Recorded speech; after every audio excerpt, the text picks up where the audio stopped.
Assalamualaikum warahmatullahi wabarakatuh. Bismillahirrahmanirrahim. Tabarakalladzi nazzala al-furqana ala 'abdihi liyakuna lil 'alamina nadhira. Allahumma shalli wa sallim wa barik ala sayyidina wa maulana Muhammadin wa ala alihi wa sahbihi asma'in, amma ba'du. Semua pengurus takmir, semua tamu, semua yang hadir yang saya hormati. Wabil khusus di sini ada Tengku Habibi, ada Abi Ishaq, Tengku Abi Ishaq, ada Tengku Abun Tholib, semuanya kepala PLH, Bapak Abu Iskandar, Abi Iskandar yang saya hormati. Saya sebetulnya datang itu bukan untuk ngaji, untuk ngakui bahwa semua versi sejarah itu menulis Islam pertama itu ada di Aceh. Enggak ada versi lain. Tapi apakah itu orang Aceh? Lah itu mungkin versinya yang berbeda. Apa pendatang, apa. Karena saya ini dikenal sebagai penekun tafsir, saya akan cerita tentang tafsir. Saya tadi pagi rapat di kantor Kemenak. Di sini dikawal Pak Zarkasi, kebetulan beliau teman dari Pak Jamhuri. Jadi sebetulnya menurut Imam Tobari, ya ini mohon didengerin, Imam Tobari itu punya karangan yang disebut Umut Tafasir. Enggak ada tafsir kecuali nginduk kitab tafsir apa? Tobari. Termasuk tafsir Jalalain, Imam Suyuti, semua kitab tafsir itu nginduk tafsir Tobari. Di antara makalah paling terkenal adalah beliau bilang Quran itu mudah difahami bahkan oleh orang kafir. Bahkan oleh orang kafir itu dengan arti yang positif. Dulu cerita Islamnya Sayyidina Umar, kita tahu karena mendengar apa? Iparnya membaca surat apa? Toha ma anzalna alaikal qur'ana litashqa. Terus beliau masuk Islam. Tapi yang ingin saya ceritakan di sini adalah riwayat Imam Bukhari dalam kitab Shahihul Bukhari. Sampai cari di kitab Tafsir ketika mentafsirkan surat Wat-Tur. Ketika perang Badar itu yang menang itu orang Islam. Dengan logika yang enggak masuk akal. Orang Islam itu jumlahnya 313. Orang kafir bersenjata lengkap jumlahnya berapa? 1000. Singkat cerita, terus kemudian yang kalah itu dulu ya, hukum dulu itu yang kalah itu ditawan, termasuk tokoh-tokoh Quraisy. Di situ termasuk ada pamannya Nabi namanya Said Abbas, itu ikut ditawan. Ada orang pinter namanya itu Jubair bin Mut'im. Orang pinter ini disuruh tokoh-tokoh Quraisy untuk negosiasi membebaskan tawanan-tawanan kafir Quraisy. Pas datang di masjid, itu Nabi sedang baca Wat-Tur wa kitabim mastur fi raqim mansur wal baitil ma'mur was saqfil marfu. Terus didengar-dengerin, Nabi itu sambil sholat, bukan acara seminar atau kajian ilmiah, bukan. Nabi bacanya ketika sholat maghrib. Tapi di situ terus kemudian Allah berlogika.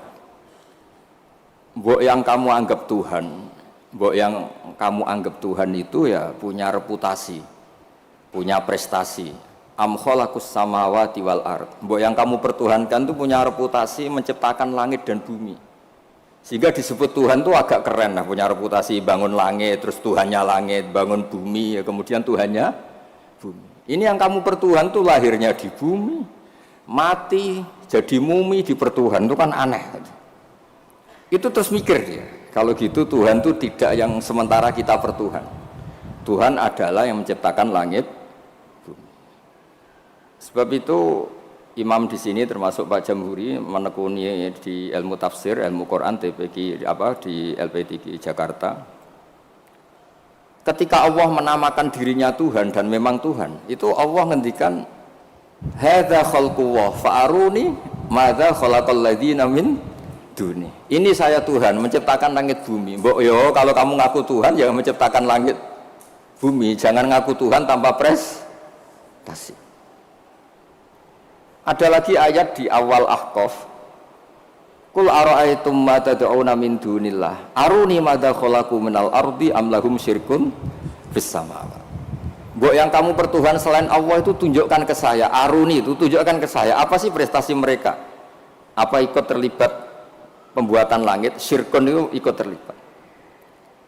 Sehingga tidak ada jawaban lagi kecuali Tuhan itu adalah Allah yang qadim. Allah yang wajibil wujud. Terus Jubair bin Mut'im kemudian masuk Islam. Berarti sudah ada dua tokoh terkenal yang memahami Quran sebelum masuk Islam. Tentu ini memahami yang benar. Sebab itu sabda Rasulullah SAW, saya ini bangga punya mukjizat yang tidak musiman, kata Nabi, yaitu Quran.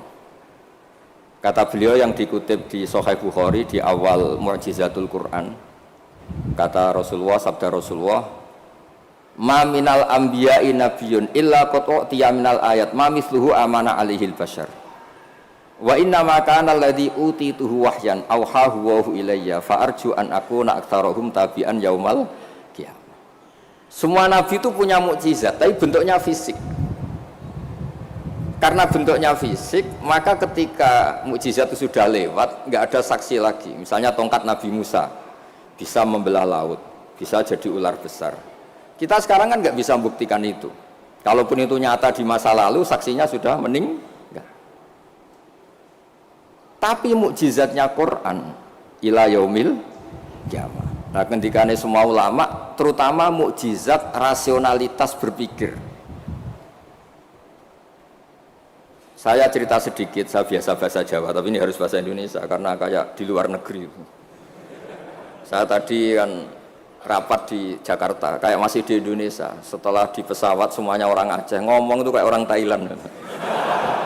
Ini saya di luar negeri apa masih di Indonesia. Saya tidak tahu imam masjid tadi ngerasani apa. Tahu-tahu saya disuruh ngaji, tapi nggak ngerti satu bahasa apa. Kayak mantra. Jadi ini saya kayak di luar negeri. Jadi saya di luar negeri 2 kali, 1 ke Madura, 2 ke Aceh. Sama-sama nggak paham. Mukjizat tertinggi adalah dalalatun akliyah atau hujjatun akliyah. Sebab itu agama ini Allah memaklumatkan liqaumi yaqilun liqaumi yatafakkarun. Fir'aun itu jumawa, zalim, ngawur, wah, semua kesalahan ada di Fir'aun. Memaklumatkan diri sebagai Tuhan. Saking yakinnya dia Tuhan, itu ketika Musa, Fir'aun, kamu tuh harus nyembah Tuhan. Nah, Tuhan kamu siapa Musa? Rabbus samawati wal ard, yang menuhani langit dan bumi. Kata Fir'aun, soal menuhani bumi, saya jalan kemana-mana gak ada Tuhan selain saya. Soal kemungkinan Tuhan Anda di langit, saya mau bikin piramida yang tinggi, nanti saya akan melihat Tuhan kamu ada apa enggak. Dia bilang ke arsitekturnya, ya Haman ibnili sorhal la ali abluhul asbab as-samawati fa'attali'a ila ilahi Musa. Saya akan bangun piramida yang tinggi, nanti saya intip Tuhannya Musa itu ada apa enggak. Musa pusing kan, karena beliau sebagai Tuhan pun nggak pernah lihat Allah, apalagi ini apa Fir'aun. Itu kalau piramida jadi, Fir'aun naik nggak melihat Allah, terus disimpulkan nggak ada, repot. Ternyata kalahnya Fir'aun dan yang menjadikan orang sekeliling Fir'aun itu iman, itu dengan logika sederhana. Ya sudah, kalau Rabbus samawati wal ardi kamu nggak percaya, Nabi Musa ganti jurus. Kalau orang bilang ganti logika, Rabbukum wa Rabbu abaikumul awwalin, yang menuhani nenek moyang kamu. Itu orang sekeliling Fir'aun terus tahu kalau Fir'aun itu nggak Tuhan. Ini kalau dia Tuhan, terus bapaknya Tuhannya siapa, mbahnya siapa, kakeknya siapa. Karena Tuhannya itu punya tanggal lahir. Masa Tuhan lahirnya dulu bapaknya, dulu mbahnya, lalu mbahnya itu yang menuhani siapa? Jadi disebut Tuhan itu siapa? Yang menuhani nenek moyangmu. Berarti apa? Fir'aun itu wujida ba'da alam yakun. Dia ada, dimulai dari ketidak ada. Berarti zaman dunia nggak ada Fir'aun, ya tetap baik-baik saja. Matahari ya tetap tugas, rembulan ya tetap tugas. Yang orang miskin yang teruskan miskinnya, yang orang kaya yang teruskan kayanya, normal semua. Yang orang hitam yang teruskan hitamnya, yang ganteng yang teruskan apa? Ganteng. Normal semua, tanpa ada Tuhan, yaitu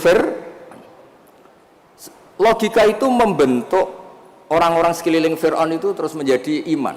Makanya disebut waqala rajulun mu'minun min ali fir'aun yaktumu imanah. Ada banyak orang yang iman tapi menyembunyikan imannya, karena nggak bisa bendung logika yang dibawa oleh Al-Quran. Makanya disebut qul falillahil hujjatul balighah. Quran Allah yang dilewatkan Rasulullah itu punya logika yang tidak terbantahkan, disebut al-hujjatul balighah. Sebab itu penting membawa ulang Quran dengan logika-logika yang ilmiah. Saya kenapa matur begini, saya ulang lagi, saya sebenarnya nggak niat ngaji, tapi ini diminta dan bentuk penghormatan saya karena hampir semua penulis itu yakin Islam pertama di Aceh. Tapi ya tidak usah jumawa karena yang bawa ada orang Aceh.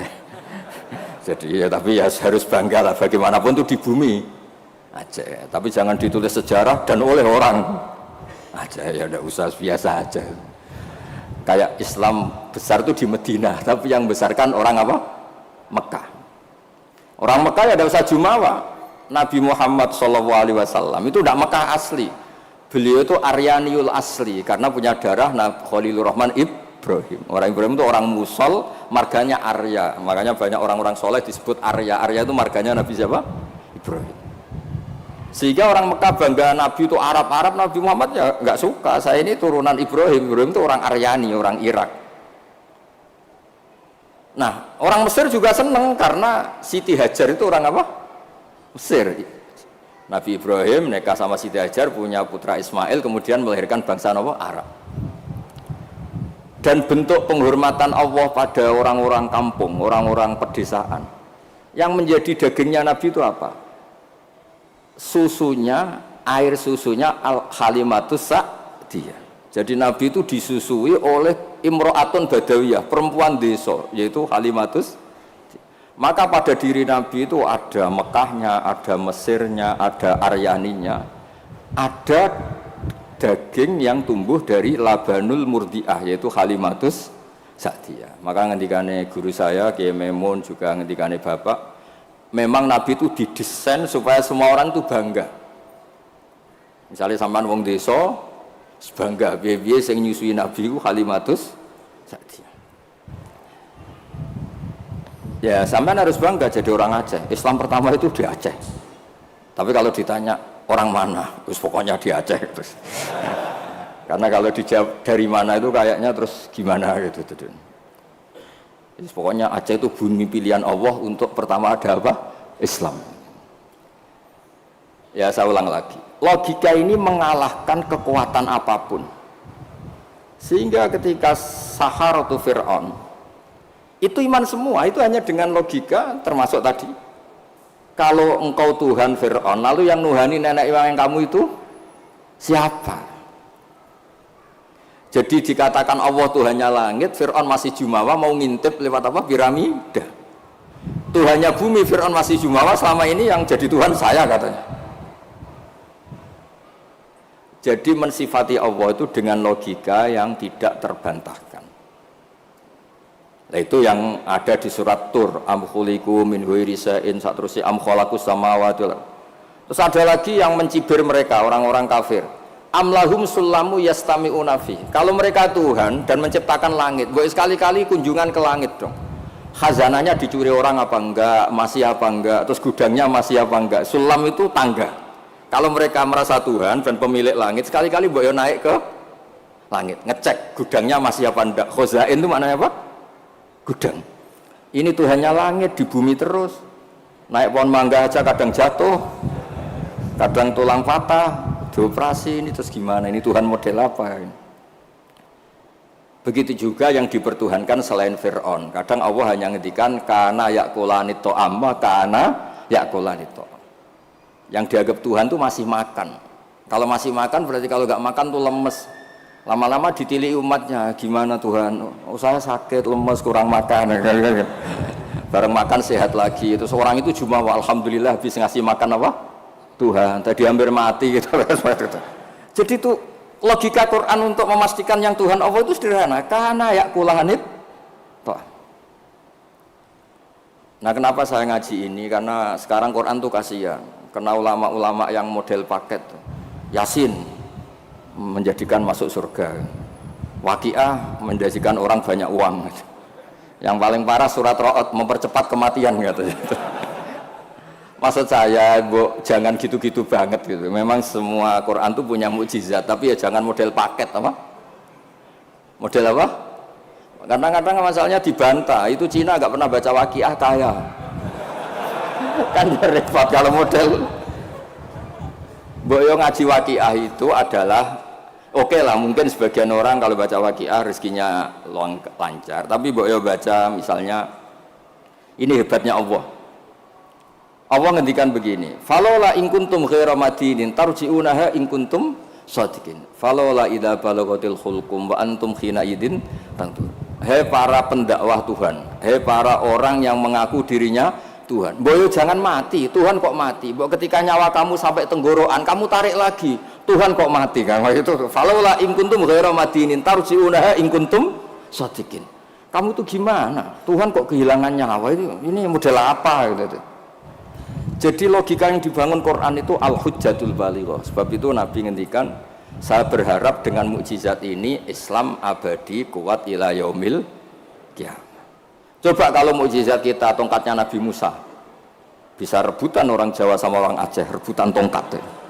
Nanti setelah di masjid Aceh rebutan, imam sama wakil imam rebutan.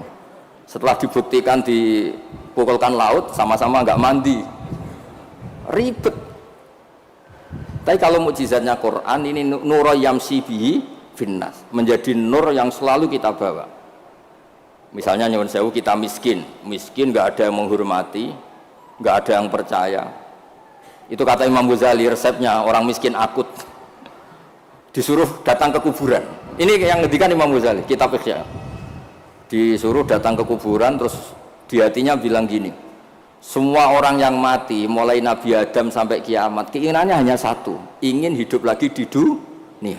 Dan saya punya yang diingini seluruh orang mati di seluruh dunia.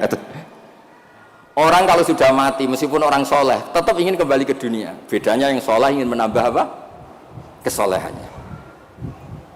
Artinya apa? Sekere-kerenya orang itu punya sesuatu yang diingini oleh orang yang mati mulai Nabi Adam ila yaumil qiyamah. Orang yang sudah mati inginnya apa? Hidup lagi. Dan kita punya kehidupan. Sehingga terus syukur karena masih hidup. Ya gak usah alasan mapan apa enggak. Kenapa kamu syukur? Masih hidup. Gitu aja penjelasannya sudah.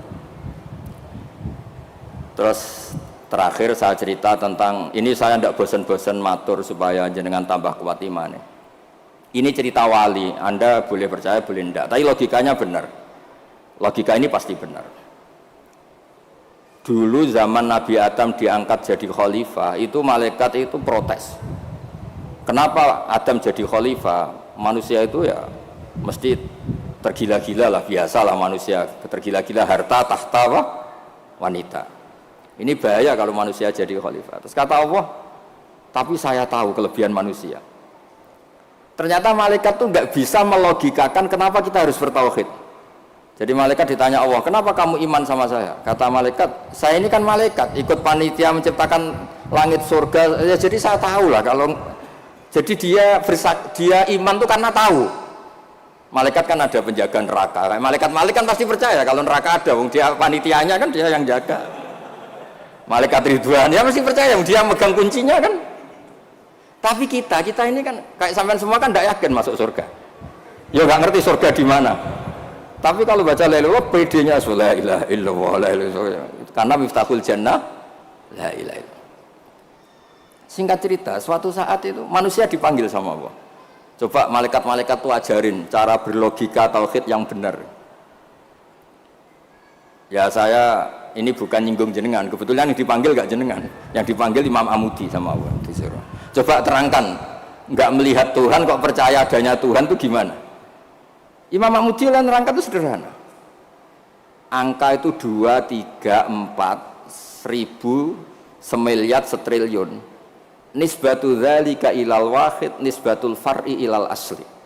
Angka itu buat 2, 3, 1 miliar, 1 triliun dinisbatkan ke angka 1, semuanya itu cabang dari angka 1. Fal aslu huwal wahid, yang asli, yang pokok adalah angka 1. Nah itu qul huwallahu ahad. Oh malaikat gede-gede kok bisa mikir gitu, kok bisa. Artinya apa? Manusia meskipun nggak ngerti langsung Allah itu kayak apa, tapi tetap yakin karena semuanya dimulai dari angka 1. Ya, jadi angka itu 2, 3 sampai 1 miliar, 1 triliun apa? Nisbatu dzalika ilal wahid, nisbatul far'i ilal asli. Semuanya itu cabang, yang pokok adalah angka 1. Terus dua, beliau mencontohkan gambar. Saya ada bosan-bosan nyatakan, sampean ngerti gambar. Sampean cek gambarnya bagus atau jelek gak masalah, sementing gambar. Sampean gambar masjid Baitur Rahman ini. Iya, Baitur Rahman ya. Karena yang Baitur Rahim diambil di daerah saya, jadi di sini. Kamu gambar itu mesti dimulai 1 titik. Mbok gambar kamu bagus atau jelek dimulai dari 1 titik. Itu nuqtatil wujud. Itulah sirrinya, rahasianya kenapa Quran dimulai Bismillahirrahmanirrahim. Itu dimulai dari 1 titik, yaitu nuqtatil wujud. Bahwa semuanya dimulai dari 1 titik wujud sing abadi, yaitu Allah sing wajibil wujud. Makanya oleh Syekh Nawawi Al-Bantani, ba itu disingkat bi kana makana wa bi yakunu ma yakun. Itu di semua ulama, di I'anatul Talibin, di bi karena saya semuanya menjadi ada, dan karena saya pula kata Allah yang akan ada menjadi ada.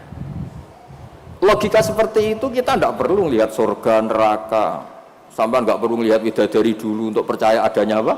Surga. Makanya ini penting. Agama ini disebut qul falillahil hujjatul baligh. Hujjah itu argumentasi. Jadi saya mohon semohon-mohonnya, ini tadi saya bawa mushaf sebagai hadiah untuk masjid. Saya mohon Quran itu dikembalikan rohnya. Dulu begitu bangga Nabi dengan Quran itu karena logikanya jelas. Itu tadi yang tauhid ya. Ini ada waktu mungkin 5 menit saya nyontohkan logika sosial, peradaban sosial. Kenangannya orang Madinah, kata orang Madinah, kunna abkhasan nasi kailan. Dulu kita ini orang yang sangat buruk dalam transaksi. Yaitu kalau kulak, kalau orang Aceh bilang apa? Tengkulak itu. Kalau kita beli ingin 1 kilo ya dapat apa?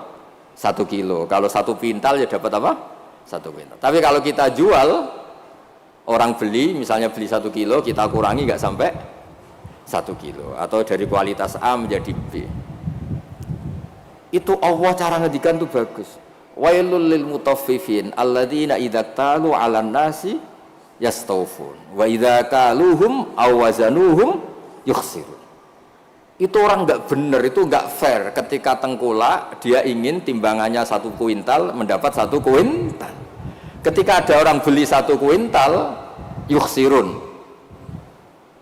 Intinya itu nggak fair. Cara Jawa itu dipek menangi dewi.